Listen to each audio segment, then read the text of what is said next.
आज जानिए चंद्र ग्रहण के बारे में। चंद्र ग्रहण जब भी लगता है तो उस दौरान सभी लोगों को कौन सी खास सावधानियां बरतनी चाहिए? सूतक काल की अवधि में या फिर जिस समय ग्रहण पड़ रहा हो उस समय कौन से काम ऐसे हैं जो नहीं करने चाहिए? चंद्र ग्रहण के दौरान चंद्र देवता के मंत्र का जाप करना चाहिए। ओम सोम सोमाय नमः और ओम सह चंद्रमसे नमः। इस मंत्र का जितनी देर संभव हो उतनी देर जाप करना चाहिए। इस मंत्र के जाप से कुंडली में अगर कोई चंद्र दोष है तो वह दूर हो जाता है, चंद्रमा की स्थिति मजबूत होती है। साथ ही साथ यदि कोई गर्भवती महिला इस मंत्र का जाप करती है तो उसके होने वाले बच्चे को या फिर गर्भवती महिला को ग्रहण का कोई भी अशुभ प्रभाव नहीं होता।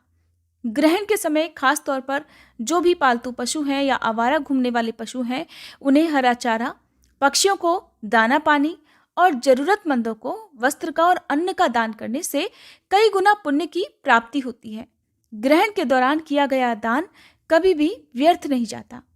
जिस समय चंद्रमा उदय हो जाए और चंद्र ग्रहण का समय प्रारंभ हो जाए उस समय चंद्रमा की रोशनी में आने से बचना चाहिए। जहां तक संभव हो घर के अंदर ही रहना चाहिए। घर की खिड़की दरवाजे बंद रखने चाहिए ताकि चंद्रमा की रोशनी घर के अंदर ना आ सके। खिड़कियों पर दरवाजों पर पर्दे लगा सकते हैं। मंदिर की मूर्तियों को स्पर्श नहीं करना चाहिए। मंदिर के कपाट सूतक काल की अवधि से ही ढक दिए जाते हैं, बंद कर दिए जाते हैं। ग्रहण के समय कभी भी चंद्रमा को खुली आंखों से नहीं देखना चाहिए।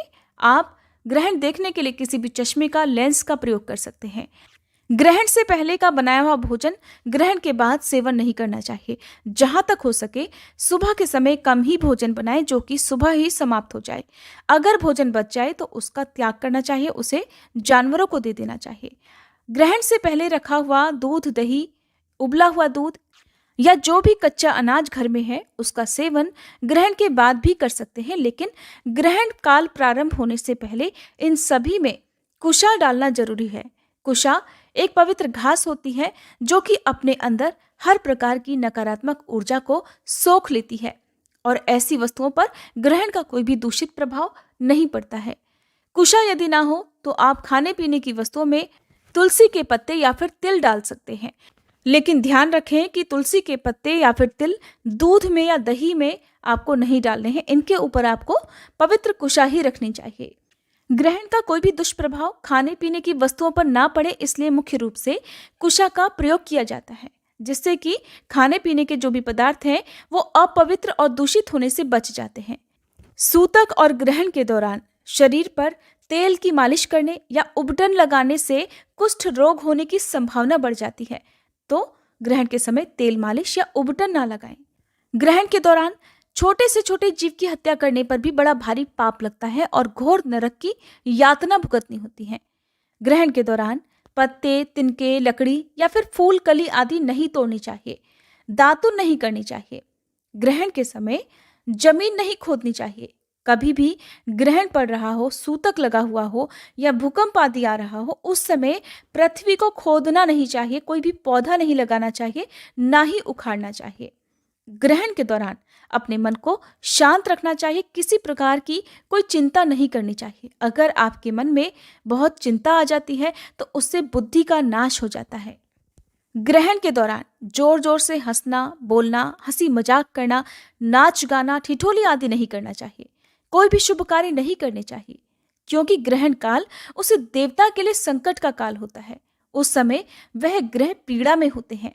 जैसे कि चंद्र ग्रहण है तो चंद्र देवता पीड़ा में होंगे, इसलिए ग्रहण के दौरान अपने इष्ट देवी देवता का ध्यान करना चाहिए। यदि कोई गुरु मंत्र लिया हुआ है उसका जाप करना चाहिए। मानसिक रूप से किया गया जाप बहुत ही जल्दी फलदायी होता है और ग्रहण के समय यदि मानसिक जाप करते हैं तो उससे बहुत ज्यादा शुभ फल की प्राप्ति होती है और ग्रहण का कोई भी अशुभ प्रभाव जीवन पर या कुंडली पर नहीं पड़ता है। ग्रहण के दौरान चंद्र देवता के मंत्रों का मानसिक रूप से भी जाप करना चाहिए। किसी भी ग्रहण का सूतक काल कई घंटे पहले प्रारंभ हो जाता है, जैसे कि चंद्र ग्रहण का सूतक 9 घंटे पहले और सूर्य ग्रहण का सूतक 12 घंटे पहले प्रारंभ हो जाता है। इसलिए सूतक काल की अवधि में सभी लोगों को जो शारीरिक रूप से स्वस्थ है उन्हें भोजन नहीं ग्रहण करना चाहिए।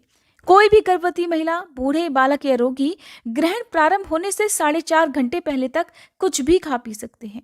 उसके बाद ग्रहण लगने से लेकर ग्रहण की समाप्ति तक कुछ भी खाने पीने से बचना चाहिए। ग्रहण के दौरान दूसरों का अन्न खाने से 12 वर्षों का एकत्रित किया हुआ सभी पुण्य नष्ट हो जाता है। तो ग्रहण के दौरान बाहर से किसी के घर से आया हुआ अन्न नहीं खाना चाहिए। किसी दूसरे के घर जाकर भोजन भी नहीं करना चाहिए। ग्रहण काल के दौरान स्पर्श किए हुए वस्त्र या पहने हुए वस्त्रों की शुद्धि करने के बाद में उसे धो देना चाहिए। ग्रहण की समाप्ति के बाद जो भी वस्त्र आपने पहने हुए हैं उसके सहित ही स्नान करना चाहिए। चंद्र ग्रहण की समाप्ति के बाद मंदिर की मूर्तियों को ओढ़ाई गई चुनरियों को या फिर पूजा के आसन को जरूर धुलना चाहिए। मंदिर की सभी मूर्तियों को स्नान कराना चाहिए। यदि तस्वीर हो तो उन पर गंगा जल छिड़ककर उन्हें पवित्र करना चाहिए। घर की शुद्धि और खुद की शुद्धि के लिए गौमूत्र या गंगा जल का छिड़काव करके गंगा जल का सेवन भी करना चाहिए। ग्रहण के दौरान जो वस्त्र पहनकर आप स्नान करें उस समय मौन होकर स्नान करना चाहिए। ग्रहण काल के दौरान गर्भवती महिलाओं को किसी भी नुकीली धारदार वस्तु जैसे कैंची, पेंसिल, पेन, चाकू आदि का प्रयोग नहीं करना चाहिए। अगर ऐसा किया जाता है तो उससे शिशु के होंठ कटने की संभावना हो जाती है या फिर शिशु के शरीर पर जन्म से ही कोई निशान बने रहने की संभावना होती है। ग्रहण के दौरान अगर गर्भवती महिलाएं लोहे के फ्रेम वाला चश्मा पहनती हों तो उसे ग्रहण के समय निकाल देना चाहिए, हटा देना चाहिए। बालों में लगी हुई लोहे की पिन या नकली गहने भी उतार कर रख देने चाहिए। आपके शरीर पर लोहे से संबंधित कोई भी वस्तु नहीं होनी चाहिए क्योंकि लोहा राहु और केतु ग्रह का कारक होता है। ग्रहण काल में ग्रहण के अशुभ प्रभाव से बचने के लिए तुलसी जी की माला को गले में धारण करना चाहिए या फिर चोटी में कुशा धारण करनी चाहिए। ऐसा करने से भी ग्रहण का कोई दुष्प्रभाव शरीर पर, स्वास्थ्य पर या मन पर नहीं पड़ता। चंद्र ग्रहण के दौरान रुद्राक्ष की माला धारण करने से सभी पाप नष्ट हो जाते हैं। ध्यान रहे, असली रुद्राक्ष की माला का ही प्रयोग करना है। अगर रुद्राक्ष की माला ना हो तो एक रुद्राक्ष के दाने को भी आप ग्रहण काल की अवधि में अपने पास रख सकते हैं, अगर आप चाहते हैं कि इस ग्रहण का कोई भी अशुभ प्रभाव आपके जीवन पर ना पड़े। ग्रहण के बाद आपने स्नान करने के बाद घर को शुद्ध करना है और उसके बाद जो भी खाने पीने की वस्तु में आपने तिल, तुलसी दल या कुशा डाली हुई है उसे निकाल कर फेंक देना है, उनका विसर्जन कर देना है। विसर्जन नदी में, बहते जल में या फिर अपने घर में ही किसी गमले में, पौधे में कर देना चाहिए। तुलसी जी के पौधे में इन पत्तों को नहीं डालना चाहिए।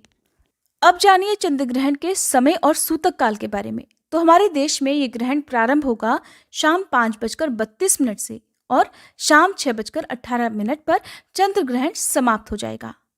तो जब तक ग्रहण काल की अवधि है उस अवधि में घर से बाहर निकलने पर या फिर चंद्रमा की रोशनी को देखने से बचना चाहिए। पूर्णिमा का दिन है, ऐसे में पूर्णिमा की जो पूजा है वो ग्रहण की समाप्ति के बाद ही आपको करनी चाहिए। जो लोग चंद्र देवता को अर्घ्य देते हैं वो शाम को 6:20 के बाद से ही चंद्र देवता की पूजा करें और ग्रहण का जो सूतक काल है उस दौरान से लेकर ग्रहण की समाप्ति तक सभी नियमों का पालन भी जरूर करें। चंद्र ग्रहण का सूतक काल प्रारंभ हो जाएगा सुबह 9:21 से और समाप्त होगा शाम 6:18 पर। जानिए साल का आखिरी चंद्र ग्रहण हमारे देश में और दुनिया में कहाँ कहाँ दिखाई देने वाला है। तो साल 2022 का ये आखिरी चंद्र ग्रहण हमारे देश भारत के साथ ही दक्षिण पूर्वी यूरोप, एशिया, ऑस्ट्रेलिया, उत्तरी अमेरिका, दक्षिणी अमेरिका, पैसिफिक, अटलांटिक और हिंद महासागर के क्षेत्रों में दिखाई देगा।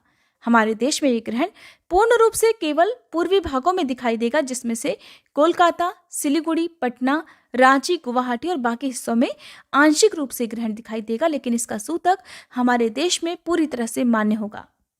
दुनिया में Kathmandu, Tokyo, Manila, Beijing, Sydney, Jakarta, Melbourne, San Francisco, Washington DC, New York, Los Angeles, Chicago और मेक्सिको सिटी में भी ये चंद्र ग्रहण पूर्ण रूप से दिखाई देने वाला है। ऐसे में जो लोग भी इन शहरों में, इन देशों में रहते हैं उन लोगों को इस ग्रहण से खास सावधानियां बरतने की सलाह दी जाती है। तो ग्रहण के समय जो भी नियम है उनका पालन सभी को जरूर करना चाहिए। ये जानकारी अगर आपको पसंद आई हो तो वीडियो को लाइक करके कमेंट बॉक्स में मुझे जरूर बताइएगा।